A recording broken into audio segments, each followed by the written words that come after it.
Hey there, and welcome to the extended tutorial for how to make classical buildings in Blender.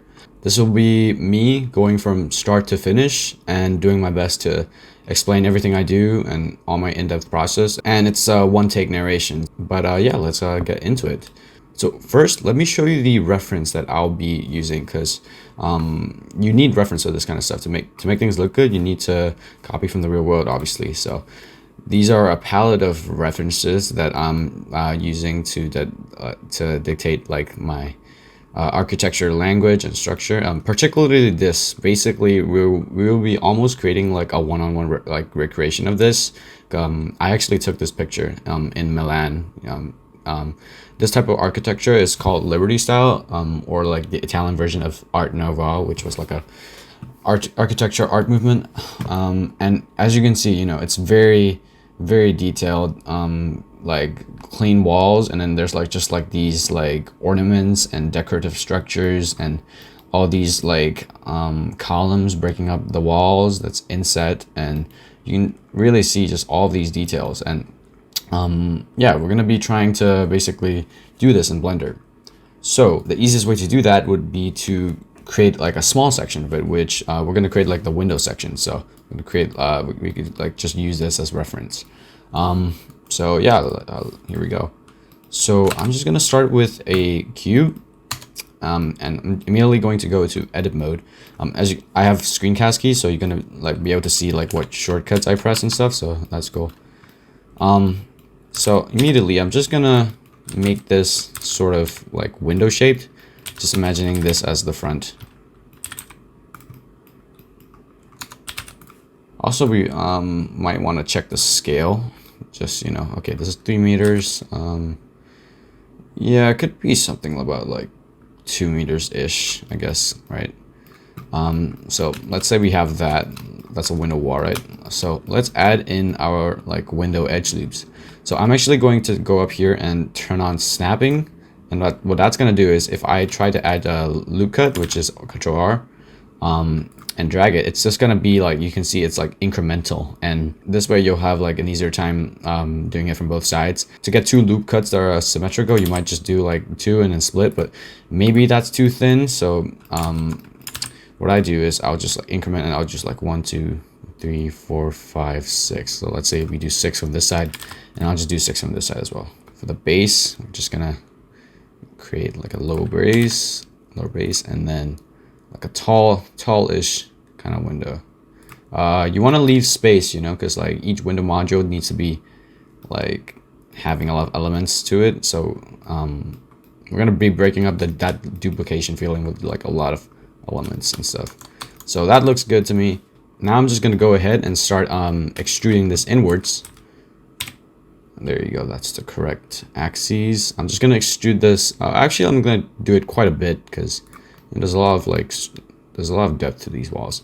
And then I'm gonna go in again, and you know what? I'm actually just going to select this one window face, and I'm just immediately going to separate it because I want the window to have its own separate edge loops and stuff without like interfering with like the main walls and stuff. So because if I just started adding like a bunch of like window frames and edge loops there, it would affect like these ones as well, which, like, you know, I don't really want. So let's create our window frames. So again, just using the snapping tool. So let's say we'll go 2 1 2. I'll go 1, and then something like that, right? And maybe the base and at the top. And then we have like this sort of window. I just bring this inwards as well. Oh, I still have snapping. So I guess when you're extruding, you don't really want to be snapping because then you won't have control. Yeah, something like that. So yeah, let's get into making this thing detailed, you know. So you'll see that in the reference, like there's a lot of lines going on here, and that's just like, that looks just like a lot of extruding and even maybe some beveling, but yeah, but you can see there's like this dark like extrusion that's cut. So maybe we'll even try to emulate that. So I'll just add a loop cut right here, and you know, I'm selecting it with by pressing 3. I can select the faces, you know, so like 3 for faces, 2 for edges, and then 1 for vertices. So I'm choosing faces, and then on the edge of the face, I'm just gonna press Shift Alt and right click, and it's just gonna select like this entire face loop, which is like really handy. And then follow that, I'm just going to press Alt E to bring up the extrude menu, and I'm just going to choose extrude faces along normals. If I press that and then start sliding around, you can see that it'll extrude it like along normals, right? Because this is the normal of like each face loop. It's either going like inwards or outwards. So I'm gonna make it go outwards just a little bit, like what we saw. You just want to create, like, the main point is to just create a lot of like shadows and like structural details, so it kind of looks like a thing. You'll see better in texturing when everything's like shaded and stuff, but you know, already here this looks a lot more complex than just like a boring like face, right? So it has like this architectural structure. And yeah, okay, so let's say we're happy with that. Let's move on to building, like, you know, parts of the outside. So I'm just going to edit mode, and then I'm just gonna create a separate circle. I'm double clicking to bring my 3D cursor anywhere. I'm just gonna bring it here, and I'm going to press Shift S and then hover over selection to cursor, and that's just gonna bring the cube to that cursor, and then I can scale it down. And that's just like a really quick way of like moving stuff around that I really like.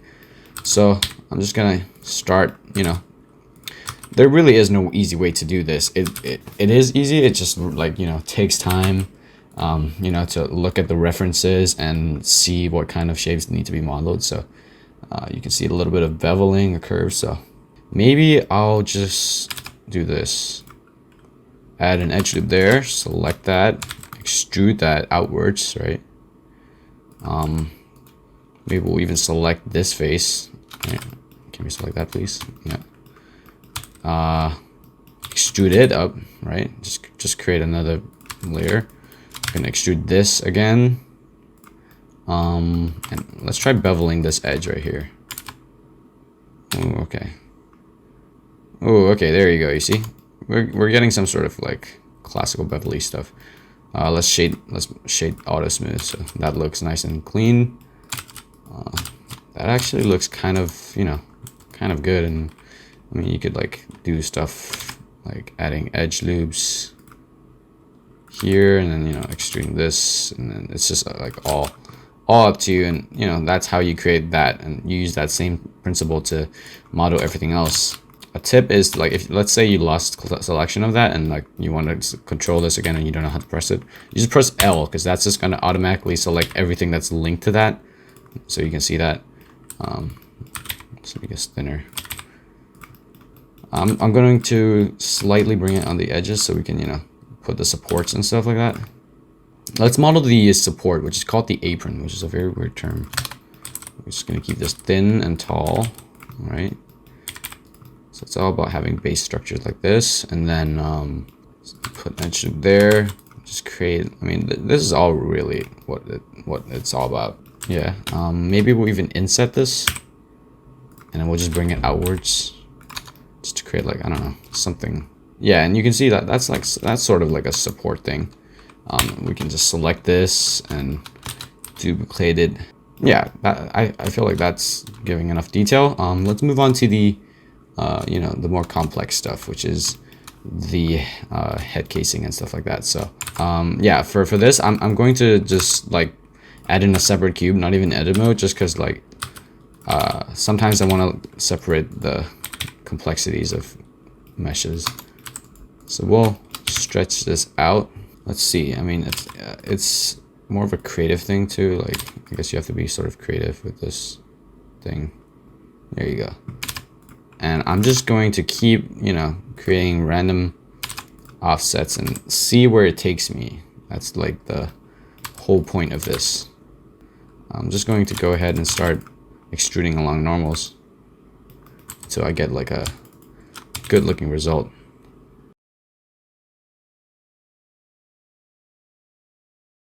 And, you know, I might just go and create some basic structures. So let's say we create like a mini cube over here. We make it tall. Let's bevel that.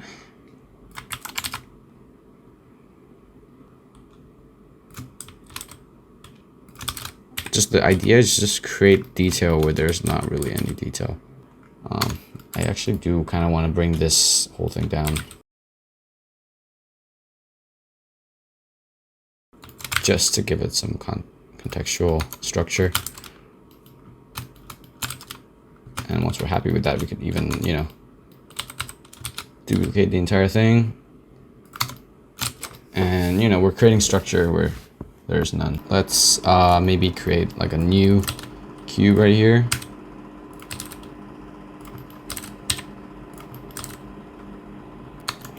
Let's keep going. Okay. I'm just gonna kind of speed model right now.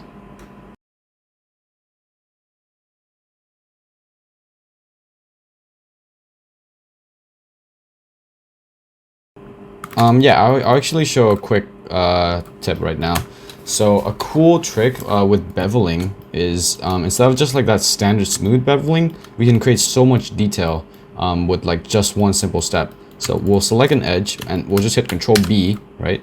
And you'll see in the bottom left there'll be this bevel settings thing. And if you go to profile type, you get to choose custom. And here's where things get interesting. So first off, let's give it some, you know, depth, and then here's the structure. Let's give it like, you know, 6 or something.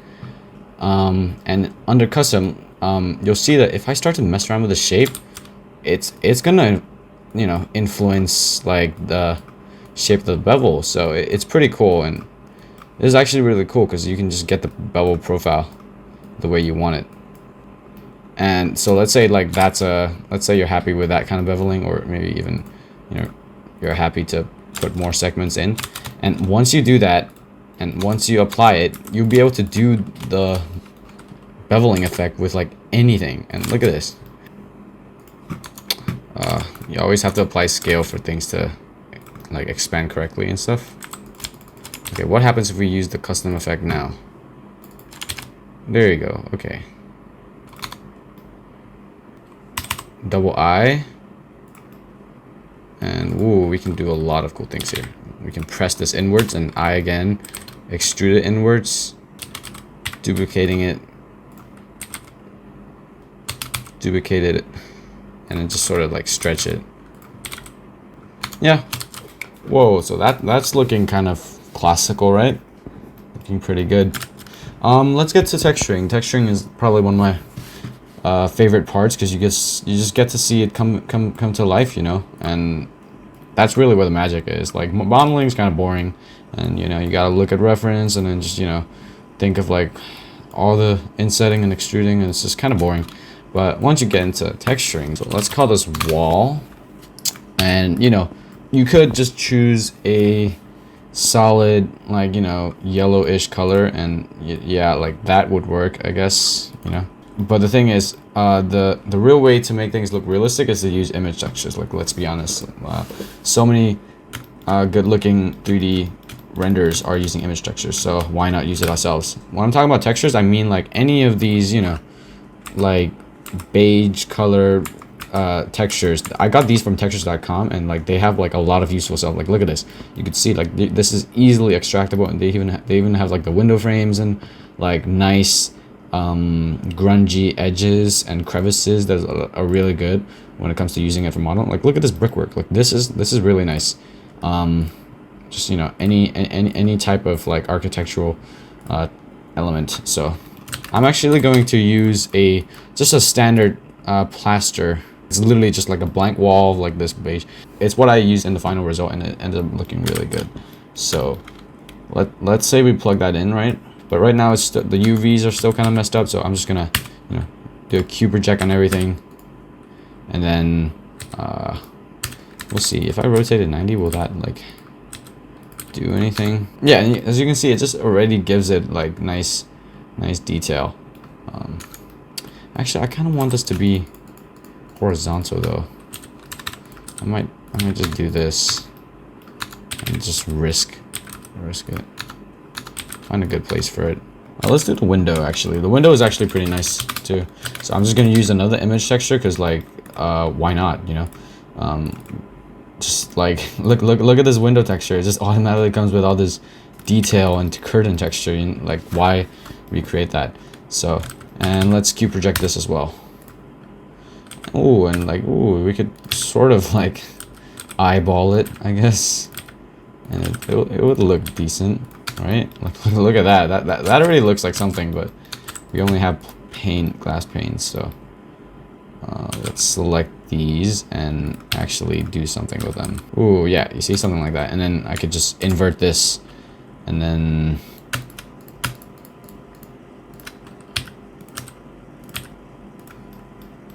there you go. Now we have like a pretty decent looking window, and we could even use the original image to drive the roughness, right? And just use a color ramp to control that. So, you know, just emulate that sort of window effect if you're looking for that. But I think, you know, with the sunlight and everything, I think this will look perfectly fine. In fact, like, I might even just have it like really rough, to be honest. Just not complicate things. And I'll turn on the specular so we really get that color detail. Let's talk about really bumping up the level of this texturing, right? Because like it looks pretty decent. Let's go to shading. I'll select cycles. Let's make it transparent. So I'll put in a sun. Okay, and then I'll angle it this way.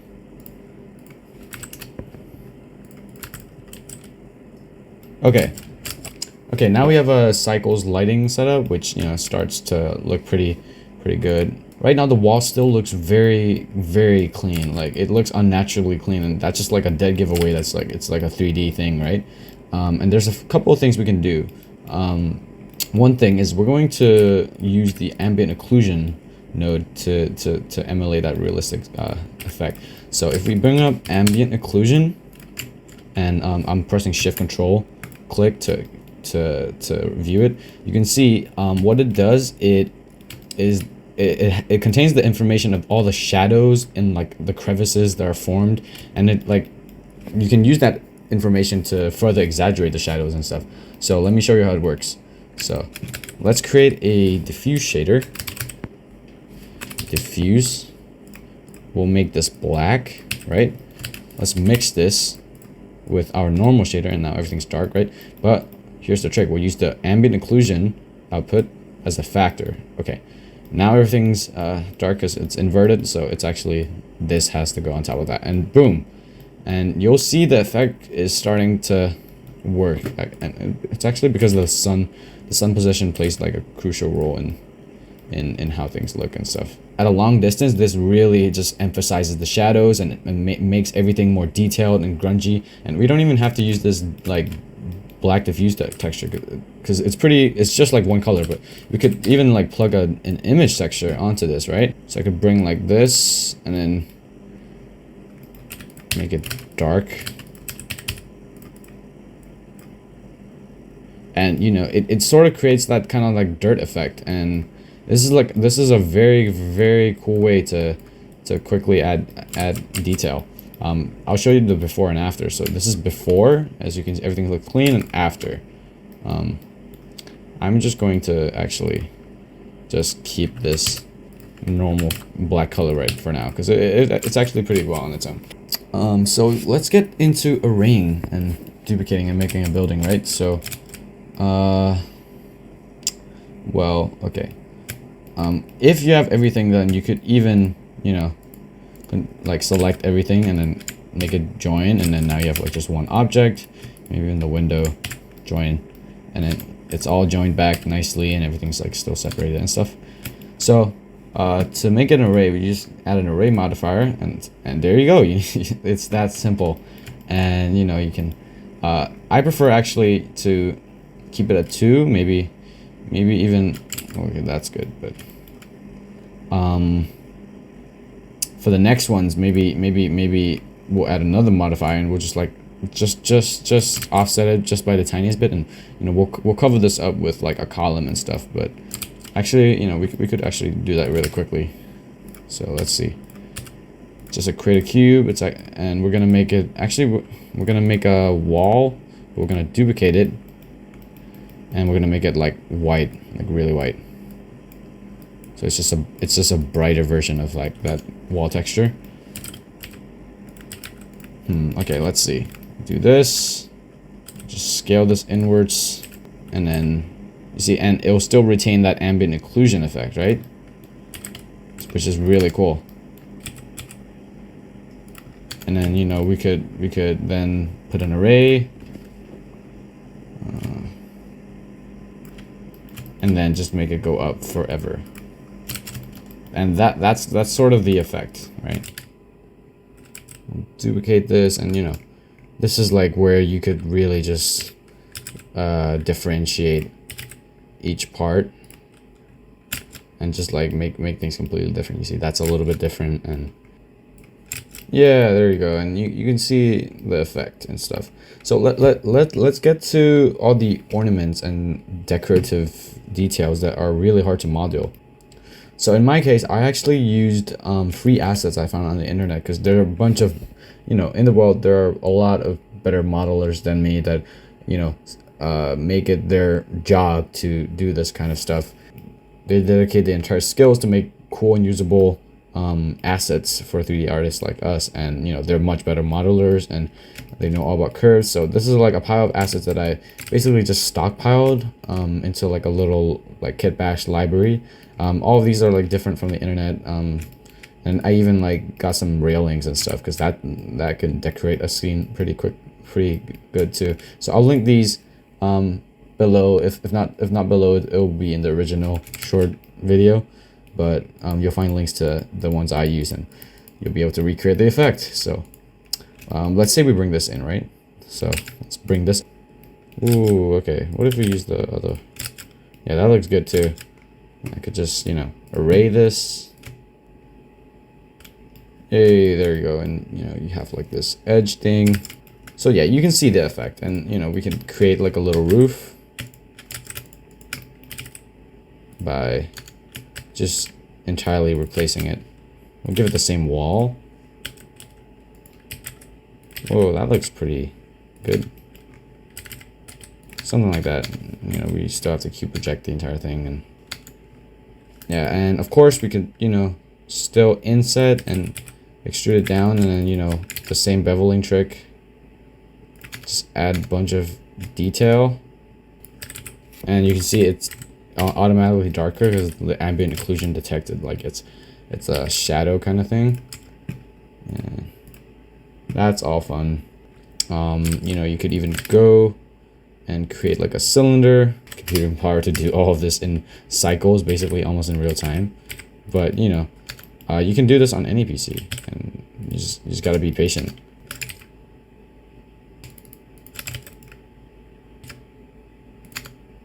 Let's array this forever.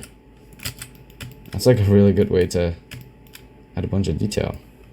And you know, the more you add to it, like the more complex everything starts to look, and everything just starts to make a little bit more sense, you know. Actually, you know, you want to zoom in quite a bit to get that kind of orthographic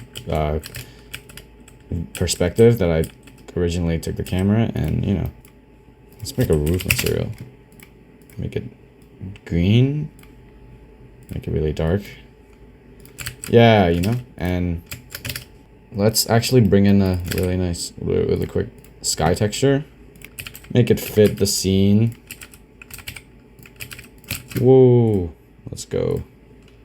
There you go. You see, and you can get a pretty convincing result, you know, when you compare it to stuff.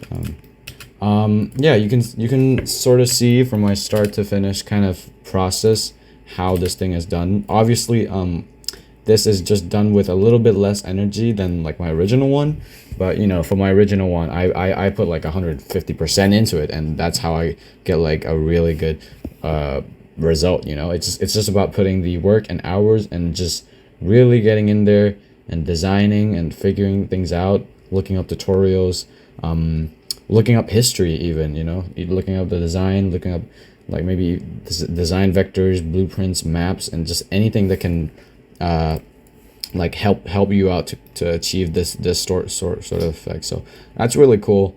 I'm actually going to be using like, you know, like these techniques to create like future buildings and other projects that I'm thinking about. Like I have an upcoming project focusing on like a Paris city right now, and you know, it's almost all the same principles apply here, you know, with their Paris and architecture, and we'll see how that goes.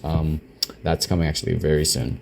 I'm not expecting anyone to watch through the entire thing, but hopefully there are like bits and pieces that are important and relevant, because, you know, at the end of the day, we do have like a final result that does look pretty decent. And, you know, no matter how boring it is, it is like, it is pretty cool to be able to do this kind of stuff. So thanks for watching, guys. Let me know if you enjoy these extended tutorials. Well, not really tutorials, more just like walkthroughs and narrations over me doing things sillily.